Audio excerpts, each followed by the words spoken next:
Buenos días, buenas tardes, buenas noches. En este video vamos a estar haciendo un breve análisis de lo que fue el triunfo de Portugal sobre Uruguay, que le permite al combinado luso ser el tercer equipo, la tercera selección que después de los dos primeros compromisos ya está clasificada a los octavos de final. La primera fue Francia, la segunda unas horas más temprano había sido Brasil y la tercera es ahora Portugal, que definitivamente se mete entre los 16 mejores del torneo, con dos tantos en principio de Bruno Fernández. Digo en principio porque el primero hay alguna duda de si pudo haber sido de Cristiano Ronaldo, pero en definitiva parece que ambos goles fueron de Bruno Fernández. Portugal derrotó 2-0 a Uruguay, que todavía sigue dependiendo de sí mismo. Eso es lo bueno para el equipo sudamericano de cara a la última jornada. Pero claro está, ya no tiene margen de error, deberá vencer a Ghana en el último partido para clasificarse a los octavos de final y esperar que Corea no derrote a Portugal, porque en ese caso habrá que mirar la diferencia de gol, donde por ahora el equipo uruguayo tiene -2 que lo ubican en el último lugar de este grupo. Empecemos.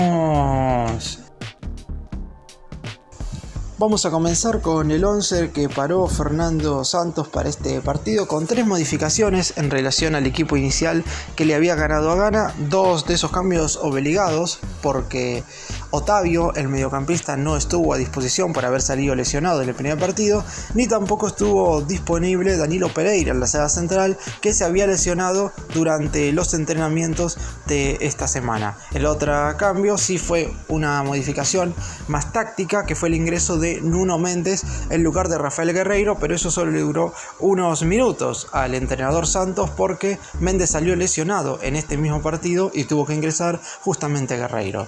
Los 11 que dispuso el entrenador para este compromiso ante Uruguay fueron los siguientes. Diogo Costa estuvo en el arco, la línea de 4 defensores conformada por Joao Cancelo como lateral por la derecha, Pepe fue el primer marcador central, el que ingresó por Danilo Pereira, y el segundo zaguero fue Rubén Díaz. Como el lateral por la izquierda, como dije, Nuno Mendes, que duró 41 minutos en el terreno de juego. En la mitad de la cancha el 5 más posicional fue Rubén Neves, por derecha jugó Bernardo Silva y por izquierda jugó quien ingresó por Otavio, que fue William Carvalho. Adelante, 3 futbolistas. De un lado Bruno Fernández, del otro lado Joao Félix y la referencia de área y capitán del equipo, Cristiano Ronaldo. Y Diego Alonso, director técnico del combinado nacional charrúa, también realizó 3 modificaciones en este partido, pero el cambio más importante fue la modificación de la alineación para enfrentar a Portugal, porque en relación al equipo que había igualado en la primera jornada frente a Corea, pasó de jugar de una línea de 4 defensores a jugar con una línea de 5 defensores con 3 centrales y 2 carrileros. Ingresaron en este equipo Sebastián Coates, Guillermo Varela y Edinson Cavani, y los que salieron reemplazados fueron Martín Cáceres, Facundo Pelistri y Luis Suárez. En definitiva, los 11 que puso Alonso para este partido frente a Portugal fueron los siguientes. En el arco Sergio Rochet, la línea de 5 defensores, Guillermo Varela como el carrilero por la derecha, José María Jiménez, el capitán, Diego Godín y Sebastián Coates fueron los 3 centrales, y Matías Olivera fue el carrilero por el costado izquierdo. La mitad de la cancha se la repartieron entre Matías Vecino y Rodrigo Bentancur. Un poco más adelantado, un poco más suelto, jugó Federico Valverde, y la pareja de delanteros estuvo compuesta por Edinson Cavani y Darwin Núñez. Vamos a continuar ahora analizando el primer tiempo en una etapa inicial que prácticamente no tuvo nada. Ni Portugal ni Uruguay se estaban animando a ser lo suficientemente ofensivos como para generar situaciones de gol, por miedo claramente a quedar descompensados en la zona defensiva, porque sabían ambos que una derrota les podía traer complicaciones de cara a lo que iba a ser la clasificación a los octavos de final, y también sabiendo que en teoría, o por lo menos en la previa, tanto Portugal como Uruguay eran los dos equipos que debían clasificar a la segunda fase en este grupo. Después veremos en definitiva quiénes son los dos conjuntos que van a terminar metiéndose entre los 16 mejores de ese torneo, pero la realidad es que en esa primera parte los dos jugaron con bastante miedo. Portugal quizás un poquito mejor por todo lo que tiene que ver con el manejo del balón, pero sabemos que Uruguay es un equipo que en general le gusta ceder la pelota y esperar, no es un equipo al cual le guste atacar de primeras, y además con una línea de 5 defensores quitó a un mediocampista en relación al partido anterior, y es por eso que obviamente la pelota le iba a pertenecer un poco más a Portugal, que no lograba lastimar más allá de los enormes nombres jugadores de jerarquía que poseía tanto en la mitad de la cancha como en la delantera. Cristiano Ronaldo un tanto apagado, Bruno Fernández y Joao Félix estaban apareciendo cuentagotes, y por el lado de Uruguay las pocas veces en las cuales Cavani y Núñez podían tener alguna situación para convertir, prácticamente se pisaban entre ellos, dos delanteros que juegan prácticamente de lo mismo, que no son quizás referencias totales de área, que pueden jugar a veces no por los costados, pero sí como segundas puntas, y en esta oportunidad estaban uno arriba del otro y no podían desenvolverse lo suficientemente bien como dupla ofensiva como para ubicarse en el terreno de juego de buena manera y así poder generar situaciones de gol para Uruguay. Un primer tiempo que se terminó yendo sin pena ni gloria para ambas selecciones. Lo más importante fueron las lágrimas de Nuno Méndez, que salió reemplazado, como dije anteriormente, a los 41 minutos del primer tiempo por Rafael Guerreiro. Recordemos que Méndez había sido la única modificación táctica de Fernando Santos para este partido. Los otros dos cambios que realizó fueron obligados por lesión, y ahora en este primer tiempo está obligado a hacer otro cambio por lesión. Vuelve Rafael Guerreiro a la zona defensiva, al costado izquierdo, y veremos qué es lo que sucede con Méndez de cara a lo que resta de este torneo, porque es muy importante para Portugal los siguientes partidos.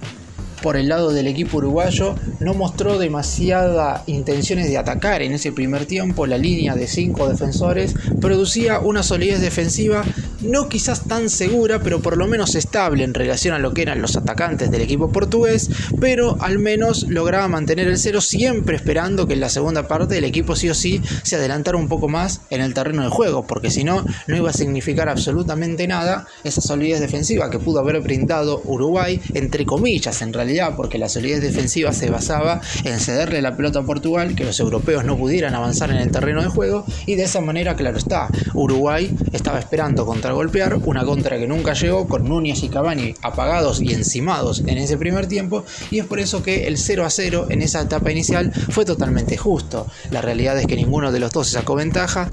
Portugal, a pesar de tener más la pelota y ser más ofensivo, no quiso adelantarse tanto en el terreno de juego por miedo a que Uruguay lo pescara un tanto desprotegido y así poder estar abajo en el marcador, y es por eso que el 0-0 termina siendo totalmente justo a la espera de un complemento mucho mejor.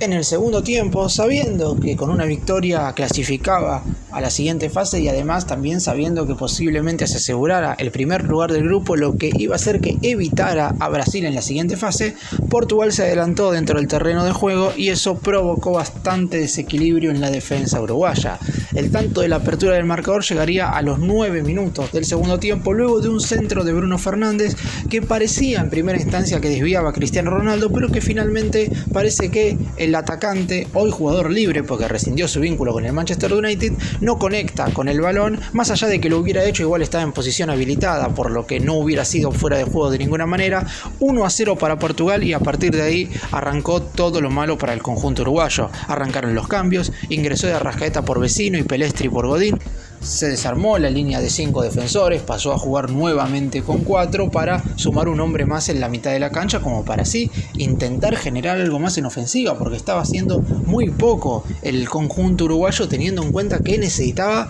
sí o sí ganar. Es cierto que con una igualdad se aseguraba depender de sí mismo también, y ganarle a Ghana en la última fecha por cualquier diferencia lo ponía casi con seguridad en el segundo lugar del grupo. Ahora es cierto, como dije al principio, porque esto no cambia, la derrota de Uruguay sigue significando que ganándole a Ghana y que Corea del Sur no venza a Portugal, con ese resultado saldrá segundo del grupo de la misma manera, pero obviamente ya no era lo mismo salir segundo en una zona donde sabes que te vas a enfrentar en los octavos de final a Brasil. Aún así, claro está, el hecho de entre no clasificar o salir segundo y jugar con Brasil, siempre hay que elegir el mal menor. Uruguay logró adelantarse un poco en el campo de juego, un remate en el palo y una jugada muy clara de Luis Suárez, porque había ingresado el hombre que también hoy por hoy está en condición de libre, al igual que Cristiano Ronaldo tras acabar su contrato con Nacional. Ingresó por Cavani, también entró Maxi Gómez por Darwin Núñez, modificación en los dos jugadores atacantes, y a partir de ahí Uruguay empezó a adelantarse un poco en el campo de juego, pero no producto de la distribución colectiva de la pelota o de nada de lo que tenga que ver con resoluciones individuales. Lo mismo que le pasó a Portugal con Ghana, que fue en el momento en el cual convirtió el gol, retrocedió, le pasó en este partido contra Uruguay. El conjunto europeo retrocedió en el campo de juego y claramente le permitió al equipo uruguayo adelantarse. Si nos guiamos por los números finales del partido, Portugal tuvo el 59% de la posesión de la pelota contra el 41% de Uruguay. Tiros al arco, total de intentos 15 para Portugal, 11 por Uruguay, pero 3 efectivos al arco por ambos equipos. Los 3 de Uruguay fueron en estos últimos minutos. Sin embargo, nada pudo cambiar y en el último cambio fue un poco a las apuradas. Terminó siendo una modificación en el lateral izquierdo, casi, no sé si sin sentido, pero cambiar un lateral por un lateral cuando estás perdiendo 1-0 parece un poco absurdo. Ingresó Matías Viña en lugar de Matías Olivera para jugar a los últimos minutos, sabiendo que el árbitro iba a agregar al menos 7 u 8 minutos, terminó adicionando 9 después de que finalizaran los 90. Por eso Uruguay debía, a mi entender, poner todo lo que tenía en el asador como para intentar igualar el partido. Y no solamente que no lo consiguió, sino que en el segundo minuto del descuento, producto del VAR, porque el árbitro no lo había visto en primera instancia, miró en la pantallita luego de que le avisaran por la tecnología y finalmente decretó penal para el conjunto portugués. Se hizo cargo Bruno Fernández, convirtió el segundo y este gol en contra termina siendo malo para Uruguay porque lo posiciona en el último lugar del grupo. En la última jornada, el próximo viernes, Portugal se estará viendo las caras con Corea del Sur, mientras que Uruguay se estará jugando un todo o nada con Ghana.